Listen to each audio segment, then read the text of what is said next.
आराम से आंख बंद कर। यहाँ जो भी बैठे हों सभी अपना अपना आंख ध्यान के पूरे समय बंद रखेंगे, बाहर का दृश्य ना हो।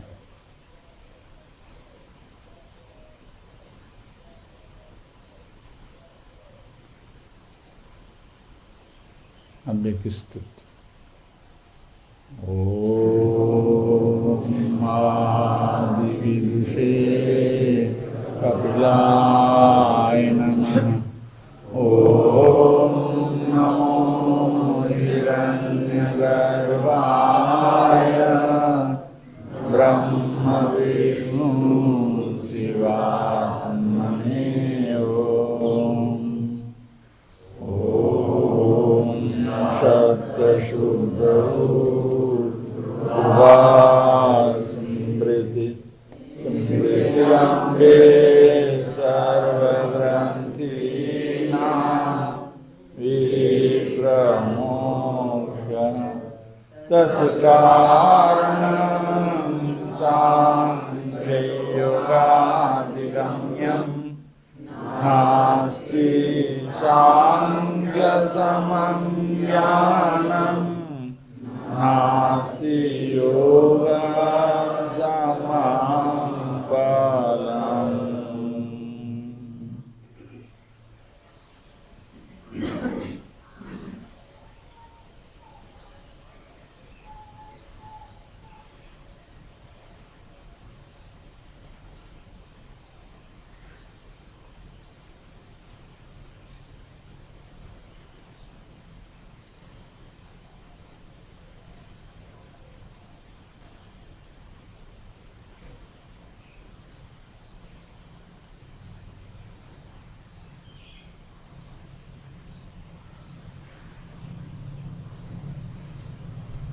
बोध स्थान पर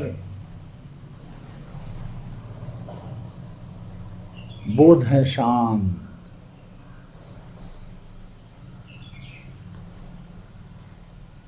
अब ये शांत बोध का बोध बना रहे।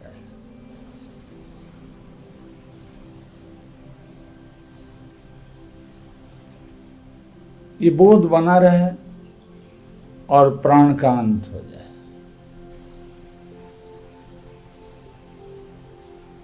मृत्यु के क्षण में हमारा बोध प्रशांत हो और प्राण का अंत हो जाए। हम इसी उद्देश्य से ध्यान करते हैं कि मृत्यु के क्षण में, मरण काल में हमारा चित्त की अवस्था या चित्त की स्थिति कैसे रहे। उस दिन के लिए हम आज अभ्यास कर रहे हैं, किसी और उद्देश्य पूर्ति के लिए नहीं। ये अच्छी तरह से जान लेना चाहिए अपने भीतर।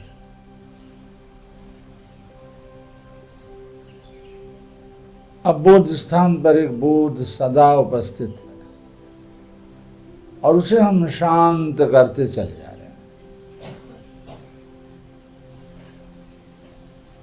ये जो लोग खांस रहे हैं, ये खांसने का ज्ञान भी उसी बोध मात्र में हो रहा है, तो हमें कोई फर्क नहीं पड़ता। बाहर चिड़िए की चिंचा आवाज, वो भी हमारे बोध स्थान पर आकर के संवेदित हो रहा है, उससे भी कोई फर्क नहीं पड़ रहा है। ये श्वास का आवागमन, ये भी हमारे बोध स्थान पर आकर ही वर्त संवेदित हो रहा है। ये शरीर की स्थिरता भी हमारे ही बोध स्थान पर आकर प्रतिसंवेदन हो रहा है। जो कुछ भी बोध में ज्ञान हो रहा है वो सब प्रतिसंवेदन है, और वो विदित हो रहा है। बोध स्थान पर जो बोध है वो बोध शांत होता चला जा रहा है और उस बोध में क्या आ रहा है क्या नहीं आ रहा है उस सब से उपेक्षा। हमारे दिमाग में बना हुआ है कि एक एक श्वास कम होता चला जा रहा है, हमारी परमायु का क्षय होता चला जा रहा है, और हम बोध स्थान पर बोध मात्र में प्रशांत बाहिता में हम स्थिति करें। प्राण में प्राण का समय रहते रहते अगर प्राणांत हो गया तो कुछ भी नहीं कर सकते।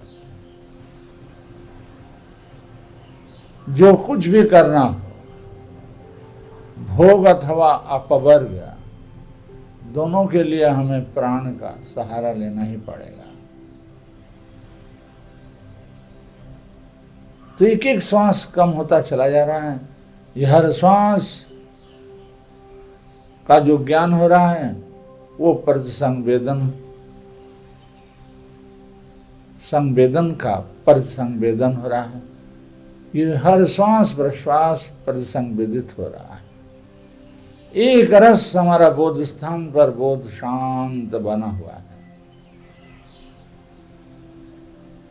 जो कुछ भी बाहर की आवाज, हम उससे विचलित नहीं होंगे। हमें उससे कोई लेना देना नहीं है। हम जानते हैं कि वो सब बहुत बाहर हैं, बाहर आवाज हो रहा है, लेकिन उसका ज्ञान हमारे बोध स्थान पर हो रहा है। और इस बोध को हम बिल्कुल अलग कर सकते हैं।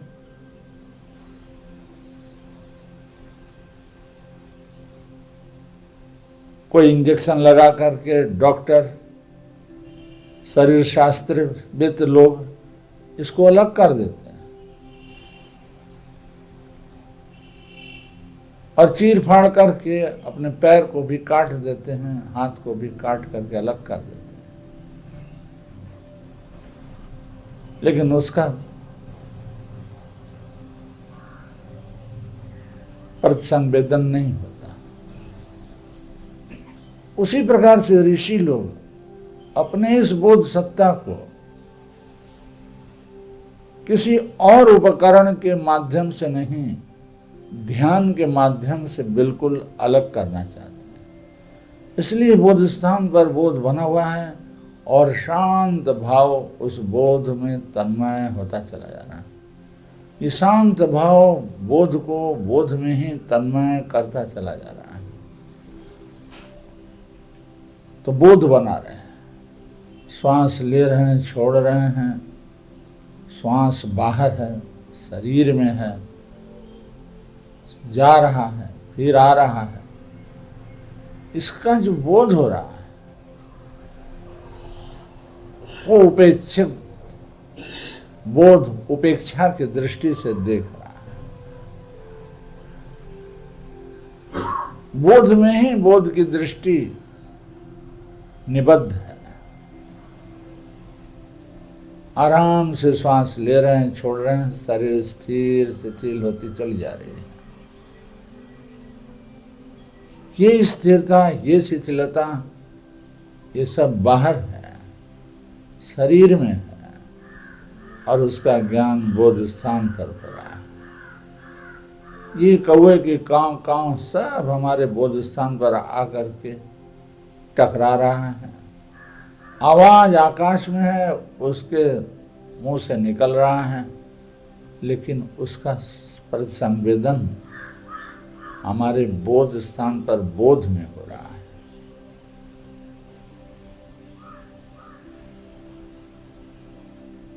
तो ऐसे हम बोध स्थान पर बोध को सदा उपस्थित रखने में सक्षम होंगे। अन्यथा एक एक चीज को देख करके विरक्त होंगे तो वो विरक्ति हमारे अज्ञानता का ही लक्षण है।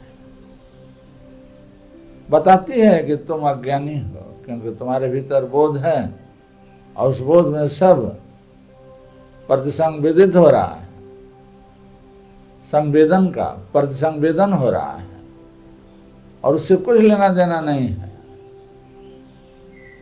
कब वो दिन आएगा जब बोध स्थान पर हम तन्मय हो जाएंगे और बाहर का जितने भी संवेदन हैं उसका पर संवेदन न हो, कुछ भी विदित न हो हमारे बोध स्थान पर, बोध बिल्कुल अलग हो जाए। इसलिए ध्यान में तन्मयता आ जाए। हम तन्मयता के लिए ही, समाधि के लिए ही ध्यान में उपस्थित हैं। समाधि में सब खो जाता है। ध्यान के नीचे धारणा है और ध्यान के उपरिस्थ सत्ता समाधि है। वो धारणा भी ध्यान के भीतर है और समाधि भी ध्यान के भीतर है।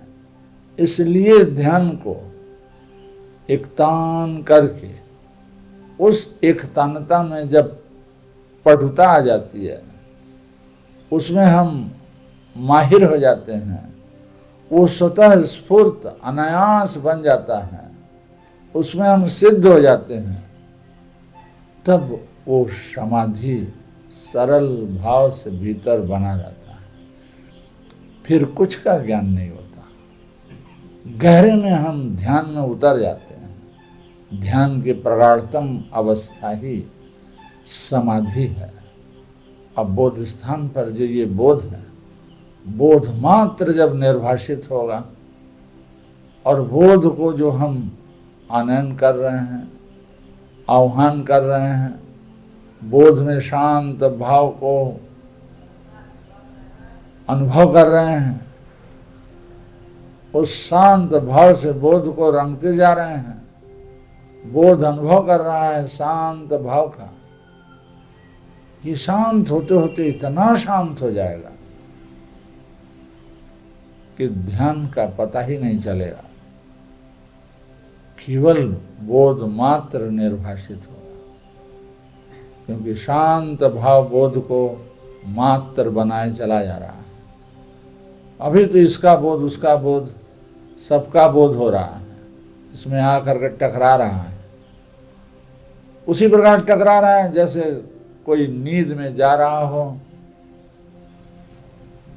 और बहुत दिन भर का किए हुए कर्मों की सारी चिंताएं आ रही हैं, बाहर के आवाज़ भी टकरा रही है, लेकिन धीरे धीरे जब इधर जागृति जा रही है, उधर से नींद आ रही है, जागृति चली गई, नींद पूरी की पूरी गहरे नींद में उतर गए, तो उसके पहले जो ज्ञान होता है, उसी प्रकार से ध्यान में भी बोध स्थान पर जो ध्यान का ज्ञान है, उसमें भी सब बाहर का चीज आकर के ज्ञात हो रहा है। अब हम इतना धैर्य रखकर एकदम ढीला छोड़ते चले जा रहे हैं बोध को। बोध गहरे नींद की तरह गहरे ध्यान में समाहित होता चला जा रहा है। इधर से सब जागृति जा रही है, जागृत काल का जो भी बोध है, जो भी बाह्य ज्ञान है, वो सब समाप्त होता चला जा रहा है। और अंतर में जो मन मानसिक जो सोच विचार है, वो भी शून्य होता चला जा रहा है। बच रहा है बोध, बोध में बोध शांत होता चला जा रहा है। हम बोध स्थान पर बोध को रख करके शांत भाव को ही स्मरण कर रहे हैं। बोध की दृष्टि शांत भाव की तरफ है।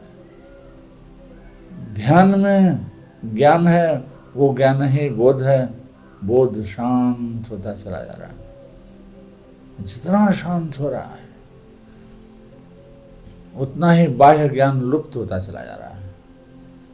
अब ये कब चरम शांत होगा, उस समय की अपेक्षा प्रतीक्षा में हम बोध स्थान पर एक हल्का सा शांत भाव को आह्वान किए चले जा रहे हैं। बोध स्थान पर बोध बना हुआ है और सब शांत होता चला जा रहा है। जब हम बोध को शांत कर रहे हैं तो हमारा शरीर भी और शरीर के अंदर जितने भी यंत्र हैं, वो सब भी शांत होते चले जा रहे हैं, क्योंकि जो मुख्य है बोध, उसे ही जब हम शांत कर दे रहे हैं तो उसमें आकर के ये सब बाहर का ज्ञान कैसे अशांत करेगा। गहरे में शांत भाव में उतरते चले जा रहे हैं।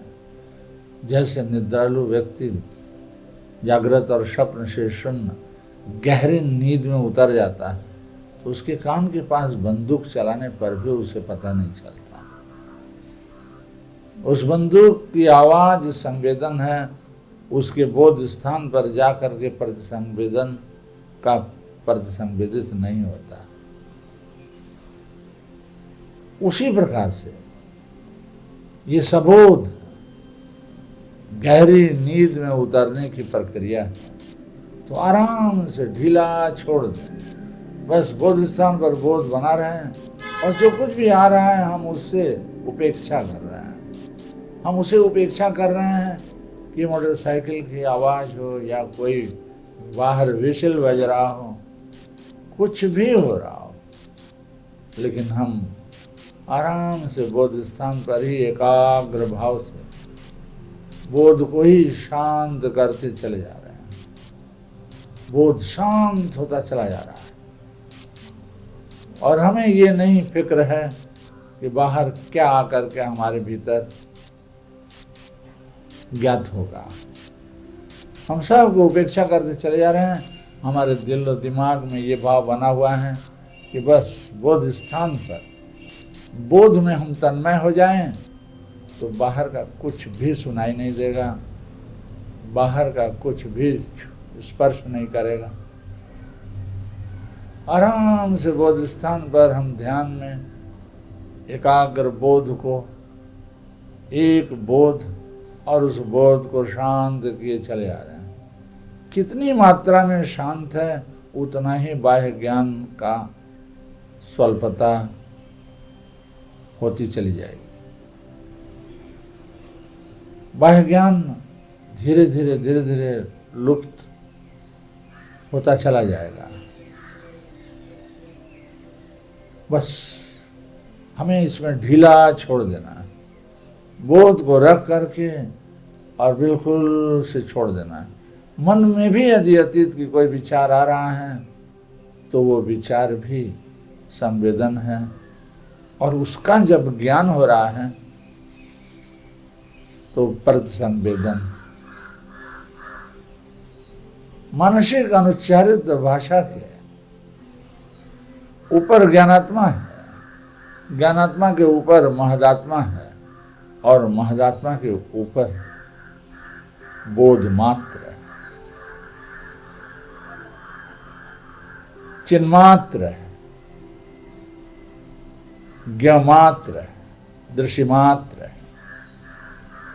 अब हम धीरे धीरे धीरे धीरे वहाँ चलते चले जा रहे हैं और इसमें जो कुछ भी संवेदित हो रहा है होने दें।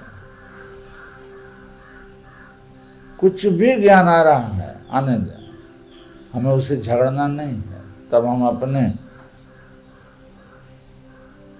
अभिष्ट से वंचित हो जाएंगे, एकाग्रता हमारी टूट जाएगी। हमें अच्छी तरह से मालूम है कि हमारे ध्यान में प्रगाढ़ता न आने के कारण ही बाहर का ज्ञान हो रहा है। यह हमारी ही दुर्बलता है, यह हमारी ही कमजोरी है, ये गलती हमारी है। बाहर के आवाज़, बाहर के ध्वनि की नहीं है कि सर्व सन्नाटे में भी यदि हम चले जाएंगे, साउंड प्रूफ किसी रूम, किसी गुफा में चले जाएंगे, तब भी हमारा शरीर वहाँ रहेगा। अभी शरीर का भी परिसंवेदन होगा, श्वास का आने जाने का भी परिसंवेदन होगा बोध में, हृदय की धड़कन का भी परिसंवेदन होगा। जितना भी ज्ञान हो रहा है सब परिसंवेदन का ही ज्ञान हो रहा है, संवेदन का नहीं हो रहा है। सीधा संवेदन से नहीं मतलब है। पैर में कांटा धंसा, ये पैर और ये कांटा, ये संवेदन है। और उसकी जो कांटा चुभने की जो ज्ञान हुई, जो सूचना मिला बोध स्थान पर, उसका वो परिसंवेदन। बस आराम से ढीला छोड़ दे बोध स्थान पर बोध को, और जो भी आ रहा है आने दें, उससे लड़े ना, केवल बोध को ही धीरे धीरे धीरे धीरे बोध में ही बोध को प्रशांत करते रहे। शांत होता चला जा रहा है। जितना शांत हो रहा है उतना ही हमारा योग में हम प्रवेश कर रहे हैं। बोध स्थिर हो जा रहा है, बोध में बोध तन्मय होता चला जा रहा है,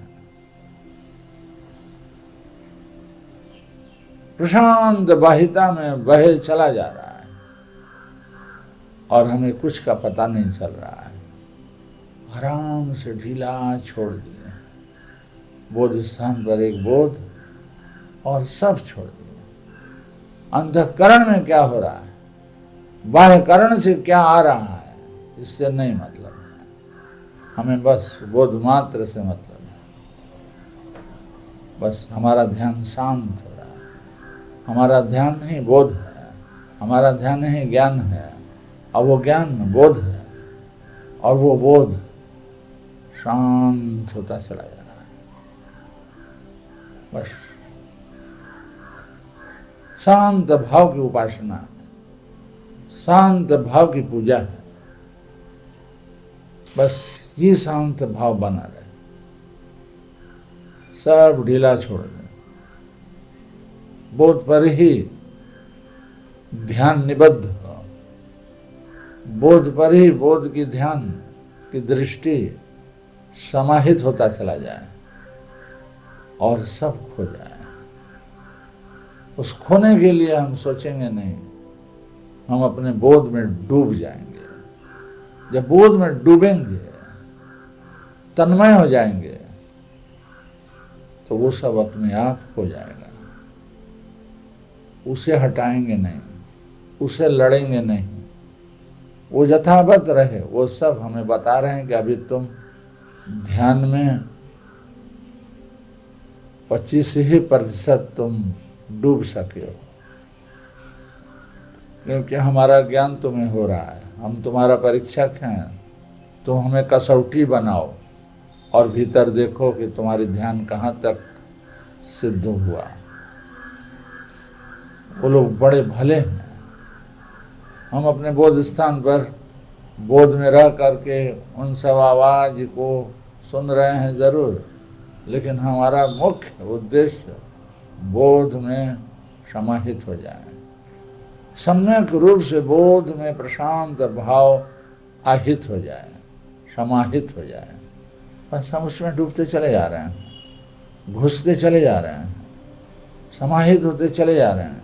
समाहिताय शांताय, इस भाव को ही हम आदर्श बनाए। अब ये धीरे धीरे धीरे धीरे बोध हमारा शांत होता चला जा रहा है। अब जितना शांत हो रहा है उतनी ही बाहर की आवाज कम होता चला जा रहा है। जितना ही शांत हो रहा है उतना ही शरीर का ज्ञान, शरीर आत्मबोध शिथिल होता चला जा रहा है, छूटता चला जा रहा है। शरीर का ज्ञान ही खत्म होता चला जा रहा है। शरीर का जो भार है निर्भार होता चला जा रहा है। हमारा बोध बोध मात्र बनता चला जा रहा है। बोध मात्र में न शरीर है, न अंतःकरण है, न बाह्य का कोई शब्द स्पर्श रूप रस गंध है, न अतीत के किए हुए असंख्य जन्मों का कोई संस्कार है, न भविष्य में कोई कल्पना, भविष्य की कोई कल्पना भी नहीं है।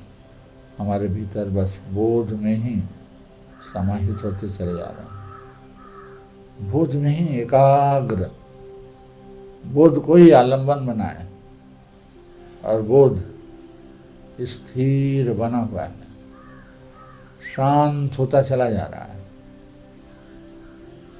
अब ये शांत का अंत न हो। जितना शांत होगा उतना ही बोध का भी ज्ञान खत्म होता चला जाएगा। बस शांत बचेगा, वो शांत अपने ही शांत भाव में समाहित होता चला जाएगा। अब ये शांत भाव गुणातीत तज्जच्छेद शांतात्मनि, ये अंतिम जो बोध शांत हुआ तो वह व्यक्त हो गया, और जो शांत आत्मा उसका कैवल्य हुआ। बस इस विवेक के साथ बोध स्थान पर बोध रखकर सब हो रहा है, सब हो रहा है। हमसे उससे कोई झंझट नहीं है, उससे कोई उठापटक नहीं है, उससे कोई लड़ना झगड़ना नहीं है, उस बाह्य जगत के बाह्य वस्तुओं से कोई विक्षेप नहीं है। हमें बस अपने बोध में बोध को बढ़ाते रहना है। बस बोध में बोध का संस्कार बढ़ता चला जा रहा है, और ये संस्कार का जितना आधिक्य होगा, प्रबल होगा संस्कार, उतना ही शांत भाव में समाहित होते चले जाएंगे। समाहिताय शांता, सबसे निस्संग होते चले जाएंगे, त्रिगुण से निस्संग हो जाएंगे। बस केवल अपने ही आत्मा में आत्मा को अवलोकन करेंगे, अपने ही स्व में स्वस्थ रहेंगे। बस इसी उद्देश्य से आराम से बोध स्थान पर हल्का सा एक बोध, और सब भूल जाएं। बोध में ही बोध को स्मरण करते हुए बोध को भी भूल जाएं। बस स्वरूप शून्यमेव समाधि। चेष्टा जो कर रहे हैं वो चेष्टा ही समाप्त हो जाए। जो ध्यान कर रहे हैं ये ध्यान करना भूल जाए। बस आराम से बोध स्थान पर इस बोध का अंत न हो, और बोध हमारा आराम से बना रहे। कोई झंझट नहीं करना इस बोध के लिए। बस एक हल्का सा होश बोध बना हुआ है, शांत होता चला जाए। बस इसी उद्देश्य से शांति पाठ। ओम पूर्णमदः पूर्णमिदं पूर्णात् पूर्णमुदच्यते पूर्णस्य पूर्णमादाय पूर्णमेवावशिष्यते। ओम शांति शांति।